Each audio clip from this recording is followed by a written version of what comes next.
Welcome home to USA Global TV and Radio, a place where dreams take flight, with authentic storytelling, diverse perspectives and meaningful conversations, where global stories unite and bridges are built beyond all borders. Discover world-class education, entertainment, hope and inspiration. Together, we're building bridges worldwide. Subscribe to our channel, USA Global TV. Download our app, USA Global TV. Be our guest or join our team. Visit usaglobaltv.com. Thanks to our founder and executive producer, Dr. Jacalyn Kerbeck. Music score by Yeffy Tang from Cloud Road Music. Voiceover artist Mike Porter. Creative direction by Paul Garcia. USA Global TV and Radio, your home for global connection. All rights reserved. This video and its contents are the exclusive property of USA Global TV and Radio. Unauthorized use, duplication or redistribution in any form is strictly prohibited. Hello. What happens when a global journalist who's covered war, politics, and humanity sits down with me for a totally unscripted conversation? We don't know. We're going to find out. Let's welcome to the program, Humphrey Hawksley. Hello, sir. How are you? I'm on the edge of my seat, Jacalyn, to see where this conversation is going to go. I am just honored that you are here with me today with all of your journalistic work and humanitarian work and the work that you've done, just bringing stories to light that people might not be aware of. So what is it that drives you to go places and have gone places that many people wouldn't go? Well, I think somewhere that's interesting, somewhere that's a little risky when you're younger, a little dangerous, somewhere that puts a bit of oomph into you to get up in the morning. And then as you do that, and as it develops and you become more experienced, you tend to head a little bit for the underdog.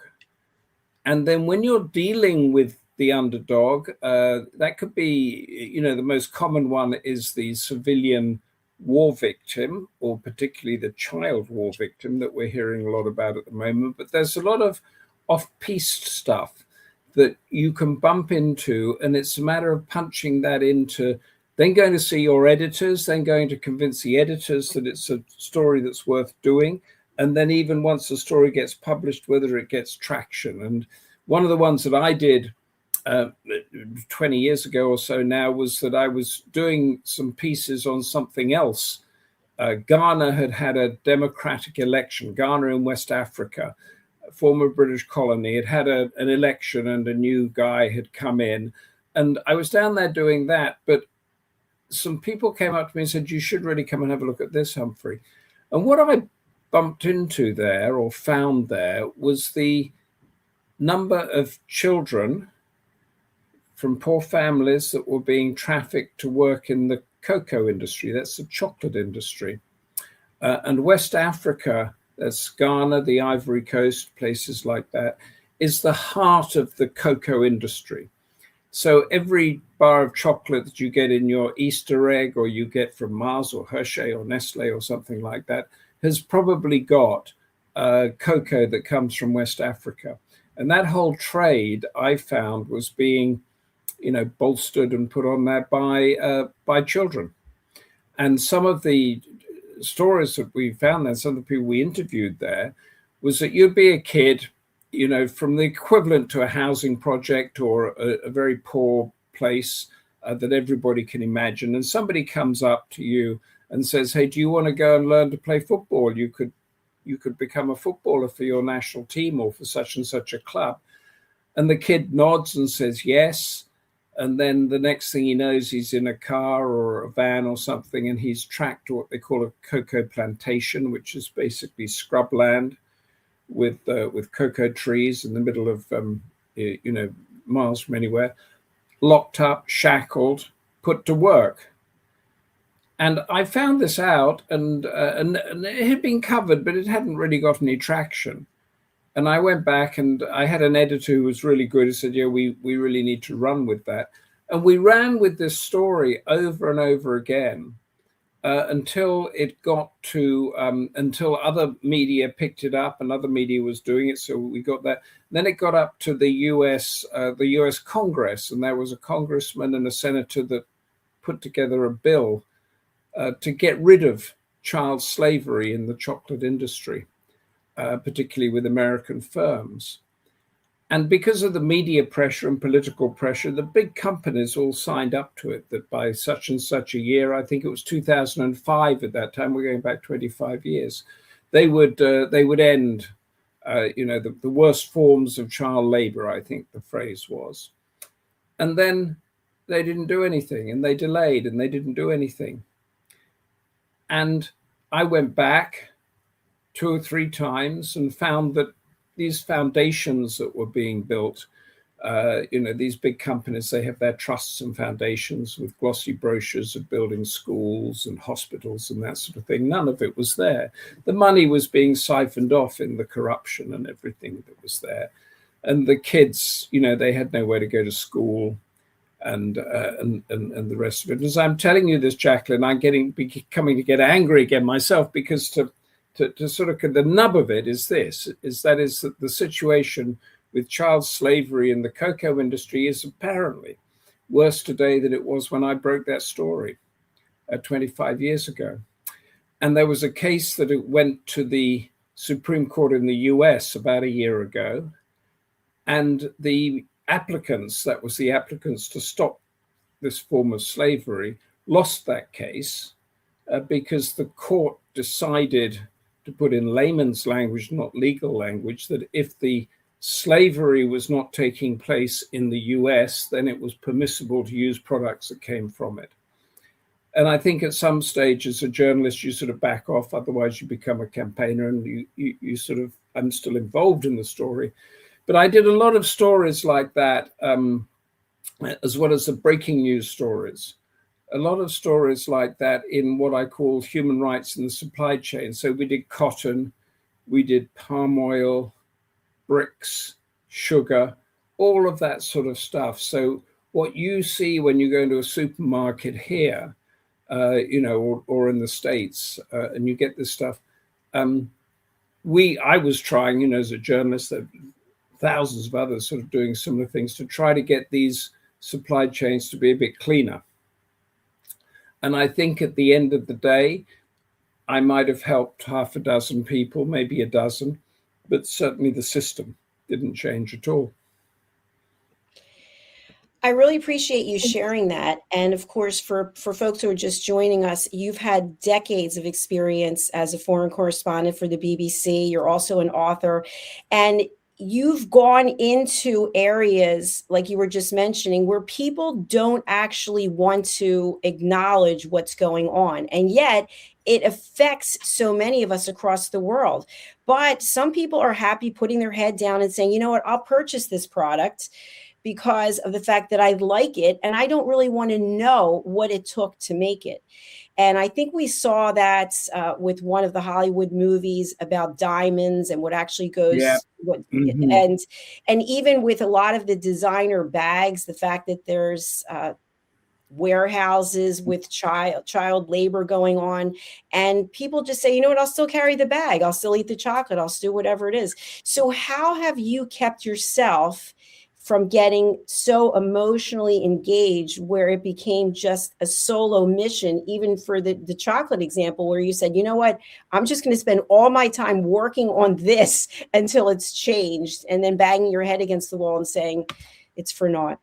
I think it's a great question, actually. I think you have to discipline yourself. And of course, I was dealing with editors, and it's my job is to get stuff on, and it has to be a new story. And if you go back 10 years later, 5 years later, and say nothing's changed, the editor's going to say, well, there's nothing new on this story. And as a journalist and a reporter, I'm not a campaigner, I'm a reporter. And there were, in where I went to, in Abidjan in the Ivory Coast, in Ghana, and then back here in the UK, there were people who became completely focused on this issue because it is a bad thing. It needs to change. There's horrible suffering going on. I mean, there was one child who, I think he's about 12, and he had been kidnapped, shackled in a hut, and he tried to escape and was caught. And when he got caught, they beat his legs with a hammer with nails in it so that he could stand, but he could barely walk. And that meant he couldn't run away anymore. So it was that sort of thing that was going on. But if you're not making any progress, there's no point in destroying your own life on it, because ultimately you're up against a system. And I think what you learn as I got older, when I was younger, I was very passionate that you could go to a war or a disaster or something. Well, why can't they stop this earthquake? Or why is this ethnic group killing this ethnic group? You know, if they did this or they did this, then it would all stop. But we know, even from what is going on at the moment as we speak, that politics and systems don't do what is probably the right thing to do, or the best thing to do, or the most pragmatic thing to do. They do what suits the person that's got the power. And in the case of the child slavery that I was talking about, the power lies with the confectionery companies, because they are worth billions and billions of dollars. They provide thousands and thousands of jobs in the UK, the US, North America, and everything like that. And because they're so wealthy, they've got a sway over the governments that are operating in the Ivory Coast or the Ghana or that. They've got a huge sway over those governments. So nothing's going to change. And one journalist is not going to change it. So you've really got to actually, what's that phrase they use on the airplanes? Put the oxygen mask on yourself before you help somebody else. So you have to say, well, that's enough. I've done my bit there. And you can go and look into something else. That's an excellent example of setting boundaries, which is difficult for many people. I'm wondering, with all that you've seen when you go into conflict zones and you have been privy to conversations maybe that many of us who have not traveled the path that you have, human nature to me is so interesting. When I see how much hatred actually exists in the world because of social media, and people are very proud to put it out there, how much they hate this and they hate that. What is something that you have learned about human nature that maybe even surprised you?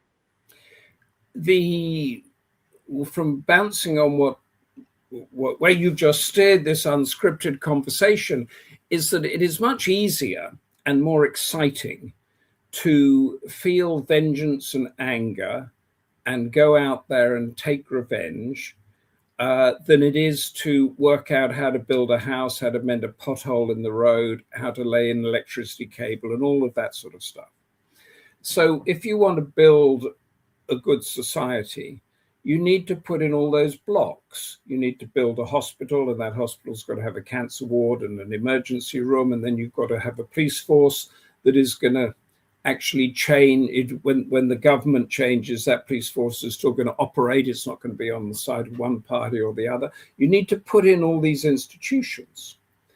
And what I've found is that whether it's in Iraq or whether it's in the Balkans or whether it's in any of these places where you've got an insurgency happening, is that it is much easier to focus completely on your anger and your resentment and the way you think the world has treated you unfairly, and put all your energy into that, than it is into those more mundane and boring things that I just mentioned to you. And I think we're seeing that now with our, even in our West, you have local governments that are looking at how to fix the potholes and the street lamps and all of those things that gives us a high quality of life. But the star players in our politics, the leaders in our politics, are using war and resentment as a way to gain their popularity. And I think that is something that I don't have an answer to it, because it's in the human condition. But if there was some way that you could win an election by fixing potholes in the road as opposed to destroying a civilization, our democracy would be in a much better place. Agreed. One of the things that I really spend a lot of time thinking about is how important it is to listen to each other. And I love this show because there's no script, there's no topic, there's no rehearsal. I have no idea what I'm asking you. You have no idea what I'm going to ask. I have no idea what you're going to say, but we're actually listening to each other.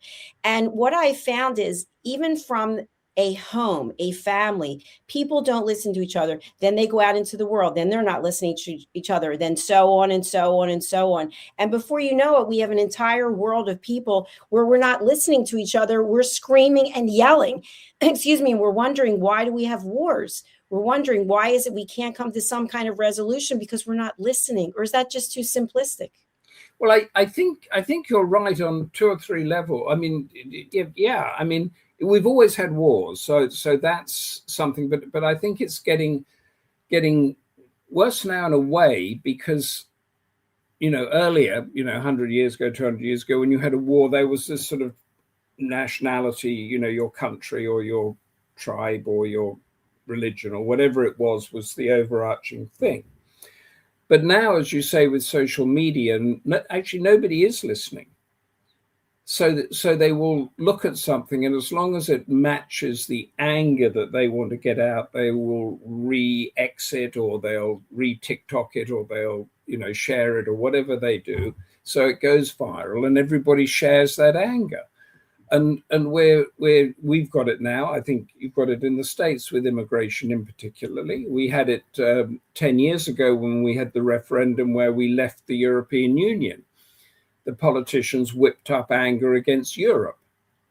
Anger is being whipped up against, politically against Iran. And believe me, when the Iran thing settled, that same anger will be whipped up against China or Russia. There'll always be something to be angry about. And that's very dangerous because what it's doing, essentially deep down, is it's blaming others for what you see as the inadequacies of your own achievements. And what social media is doing is that when I wake up in the morning, I don't know about you, Jacalyn, I wake up in the morning and there's all my peers are saying, I'm privileged to have been given this honorary doctorate, or I've just given a speech to 10 million people, or I've just, and they've all on this huge sort of success thing. And I'm sitting there and saying, well, nothing's happened to me today. What's wrong with me?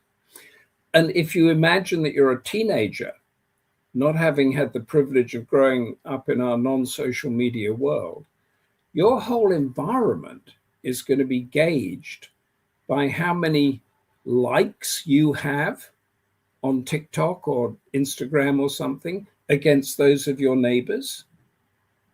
And if you take into account on top of that, this whole thing, and I'm falling into the trap myself, is that you look at your phone and you see something for 10 seconds or 5 seconds, and then you move it on, and that brings some sort of satisfaction or fulfillment to you. You don't learn anything. You don't think about anything. It's not like sitting down with Tolstoy's War and Peace, is it? Or Charles Dickens' Tale for Two Cities that happened 100 or 200 years ago. You're concentrating for seconds as opposed to hours. And how can we then analyze and construct and plan? So I'm very not worried because, it's with the child slavery, it's not my responsibility. But how is the next generation going to grow up on this? And particularly if they can't listen, listening is, yes, you're right there.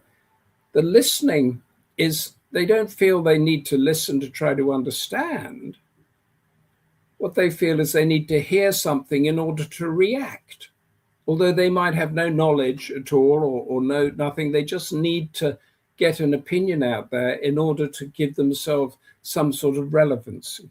Am I being too downbeat on that? No, I think relevance is the key. And one of our viewers has just put the word in as ego. I think there's a lot of ego in there.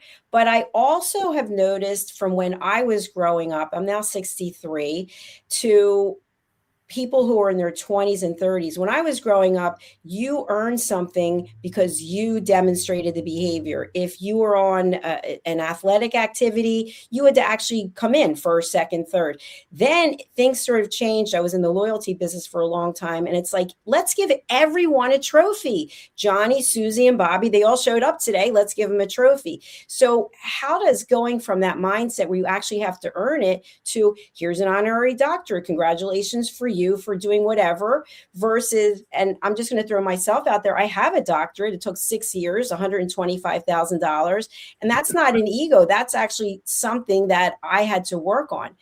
So I'm not saying anything to anyone who has an honorary doctorate. What I'm saying is, how do we go from a mind shift where you actually have to do something, or because you're breathing and you showed up, you're going to get a trophy? I don't know. I think, and we've got a huge problem over here in the States, is that we have 1 million or 2 million people aged between 25 and 30 something that aren't working. They're on benefits. And they will go to their doctor and say they're suffering from anxiety, and the doctor will sign them off, and they go. I think a lot of it's a sort of thing from the pandemic, but I mean, I don't know what the, I think you need to have an element within you that gives you a sense of fulfillment, and you need to be doing something that you could fail at, show ratings or publishing sales. Or we've just had an election over here, local election it is, and there's lots of people licking their wounds because they didn't win, or crowing because they over somebody. So there's got to be a sense that you are doing something somewhere. But I think there's now a growing sense that you're not, that you get your, what's the word for that, Jacalyn? Sense of fulfillment. You get your, chutzpah, whatever it is, that something that drives you, your momentum, your drive, your ambition, your aim, your id, I think it is, that makes a person a person. And there's a listlessness at the moment, I think, generally throughout Western society. If you go to Asia, there's a huge spring in the step everywhere, because they are, they don't have everything that we've got. So they know that if they work harder, they can get more. They can work the system. And here, I'm not sure what's happening. Do you see that? Do your viewers see that? I want someone to push back against me and say I'm wrong, and that that's not the case. But we're just examining what makes people tick, really, aren't we? I think we are. And I think one of the most important elements is about being happy, not being successful or being powerful, but actually what I think of as being happy in your own skin, that if you are alone sitting somewhere, you don't need external validation. You're actually content with whatever it is. And that doesn't mean that your life is perfect and you don't have challenges, but that you find a way to move forward and look at what you do have as opposed to what you don't have. And to me, that seems to be where a lot of the anger is coming from. Let's just look at the things that we see that are wrong instead of celebrating the things that are going well. What do you think? Yeah, I think it's, I think a lot of, I'm just going back, Gordon, you made me think back to the pandemic. And something came out of there where it was categorizing people as to being extrovert or introvert. And then there are all these categories in between it, because the introverts actually quite like it, sitting alone with a book or newspaper or some music or something. But then the extroverts need the human contact and need to go out and do that sort of thing.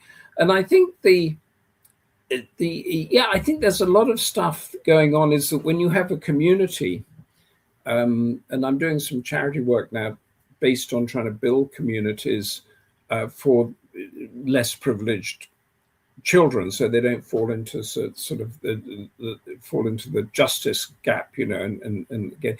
But community is very important, because it's that bridge between family and everything else. So the social media set that you're with, they can turn against you in a moment, and you can get lots of hate tweets or whatever, and you don't know them anyway. They're just in your silo, whatever that silo is. But a community will have, a dog and a horse and a goose and a grandmother and and an old man and the young kids and everything. And it's a sort of, it's a big family. And that's who you're with. You don't have to like them. You don't have to agree with them, but they are part of your life. And that's when you learn how to share and be kind and to hear views or things that you there'll be somebody who's more ambitious than you, somebody who's better at throwing a ball than you, somebody who can fish better than you. And then there's the bookworm, and there's all under one roof. And I suspect that with our sort of fixation on social media now, where everybody is meant to be part of the same silo group, which means that if you say something that's outside of that silo group, so I don't know, here, if you say, well, I think we should have more immigration, or, politically, you can get completely trashed, and then you feel abandoned by your family. Excellent. I agree with you. I've been trained as a peace ambassador. I've taken a number of courses in it. And one of the things that really stood out to me was how people don't actually fact check information. And so they see something, and it used to be tell a friend, tell a phone, tell a phone, tell a friend, whatever it was, where you would just gossip and tell people. And now the message is being sent out through social media, and people just forward, like, share, but they don't actually check to see if it's true. And what came up for me recently was I noticed I'm getting a lot of bird videos, cockatoo bird videos on my Instagram. And I thought, isn't this interesting? I don't know anything about birds, but the cockatoo's head goes up and it's dancing around. Well, it was all AI. I looked into it and I thought, is this actually true? Because it's making me laugh. It's funny, but it's not actually true. But people don't take the step to go forward and verify for themselves. And so you have covered world events, you have covered human conflict, and you've decided at some point you were going to actually put this into writing through your books. How did you make that decision? It was mainly, I think, through the restrictions of being a television and radio, which the BBC is, journalist, where you were limited on what you could say or how you could analyze, and also your opinion was, you couldn't put an opinion forward at all. So I remember doing the first Iraq War. We're in a very repetitive stage now, and the sort of peers that I was with at the time, we all kind of knew that there were no weapons of mass destruction. And we knew that Saddam Hussein at that stage, because of the Islamic culture he lived in, couldn't tell his own people that there weren't, because that would make him look weaker or whatever. We didn't have any evidence, although the UN had as much evidence as it could get. But still, the war happened. And now it's sort of a repeat of that that's going on at the moment. And I thought, well, I really need to sort of use this knowledge to go somewhere else. So I started writing thrillers. And I did during that period, 20 years ago, I did 3 political military thrillers. And now I do, it's up on the screen, thank you. I do a thriller based on a BBC assignment that I had about 10 years ago on the US-Russian border. And there I created a character that came from an island there. Then that island was less than 3 miles from Russian territory. And it had 80 American citizens living on that island. And they were as tough and as wise and as vigilant as you could imagine anybody being. And for the first one that I did, I imagined a fleet of Russian helicopters coming over and taking that island. and taking the 80 people hostage and doing it under the pretenses that they needed medical treatment because they were being abandoned by their own government. And that became the first, that was called Man on Ice from the Reiko Zena series. And Reiko Zena, the character I created, is a native of that island. And he was meant to be, when I did it, and I did the BBC report on it, and it was actually on this border between two antagonistic superpowers. And I'll tell you, Jacalyn, just to divert from the book for them, that is the most fascinating border, because here we have the US and Russia constantly at odds here, a dictatorship and a democracy, two nuclear powers, the whole Cold War behind them. And most of that we think is sort of based in Europe. We've got Ukraine now, we had Checkpoint Charlie in Berlin and all of that before. We had the Berlin Wall and all of that. And that was Europe and America, freedom against dictatorship there. But all of the time, these two countries have shared a border. And if you go there, and it's not easy to get there, I can tell you, but if you go there, go to that island, there's not one flag on either side flying. There's not one marker that says, "What this is Russia, this is America." There's nothing at all. And the natives, the villagers there, they go out in their boats, they go fishing, and they just sort of sense when they're getting too far. And if they get a little bit too far, the Russians will shout at them to go back again. And they watch each other every day. The Russians, it's a full military base. They have watchtowers looking out over there and everything like that. And I did the Man on Ice when Russia went and took this island, and I won't tell you what happened or whether America let Russia keep it or not and all of that sort of thing. And then the publisher said, do another one. So I did one on the Norway-Russian border. And then I did one in Japan. I did another one in Europe. And I've got one coming out. I'll show you. I've got one coming out in October, which is the 5th one, if that shows there. I've just got, you're the first person to see that, actually. And it's called Operation Icebreaker, and it's based in Greenland. And Greenland, I think, has been in the news lately, as because the America has wanted to take it or buy it or do whatever it is with it. So it's constructed around the sort of friction of America wanting to take Greenland. Denmark runs it. What does this little Danish country do in the face of that? And Reiko Zena, the sort of hero of these things, is clever enough to find a way around. He's a native, so he gets on and understands the Greenland natives as well. And there's some interesting stuff came out of the research there, in that all around the top of the Arctic, you have Inuits, or Eskimos, as they're called in the US. Inuit Eskimos, the native Arctic people. There aren't that many of them, a few million, but they're the only people that do not, that sort of are of a type, and they are of an area that they don't have their own country. And it's not a big issue. It's not an issue like the Palestinians, but there's a sense, and you can tell it's sort of deep within themselves, that they don't have, that they don't have their own country. They're either the Sami of Sweden, or the Inuits of Canada, or the Eskimos of the US, but they're actually all of the sort of an extended Arctic tribe. And in their DNA, a survival skills and elements that are unbeatable anywhere. They can tell where the storm's coming from by how the birds fly. They can look at the sky and work out where it's safe to go.